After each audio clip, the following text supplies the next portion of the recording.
आज जनतेचा दाही दिशातून घुमला राष्ट्रवादी पुन्हा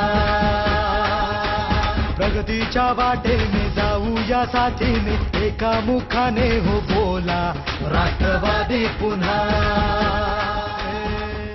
दिवाळे गावचे पोलीस पाटील व गेली 35 वर्षे समाजसेवेत निस्वार्थीपणे सक्रिय असणारे चंद्रकांत अनंता पाटील यांनी लोकनेते गणेशजी नाईक यांच्या मार्गदर्शनाखाली दिवाळे गाव प्रभाग क्रमांक 105 मधून राष्ट्रवादी काँग्रेस पार्टीतर्फे महानगरपालिका निवडणुकीसाठी उमेदवारी अर्ज प्रचंड जल्लोषात दाखल केला। प्रभाग क्रमांक 105 आणि राष्ट्रवादीच्या तर्फे अर्ज भरलेला। नागरिकांना आवाहन करतो का आपण ज्या विभागात जवळजवळ 30 ते 35 वर्षे काम करत आहोत, मी त्या गावचा पाटील आहे आणि समाज कार्यकर्ता आहे, या नात्याने लोक आम्हाला प्रतिसाद देतील। या प्रसंगी स्थानिक राष्ट्रवादी नेते जेडी कोळी व इतर पदाधिकारी कार्यकर्त्यांनी मोठ्या प्रमाणात उपस्थिती दर्शवली। कॅमेरा पर्सन साई पवार सोबत सुदीप घोलप, पालिका प्रशासन बेलापूर विभाग कार्यालय।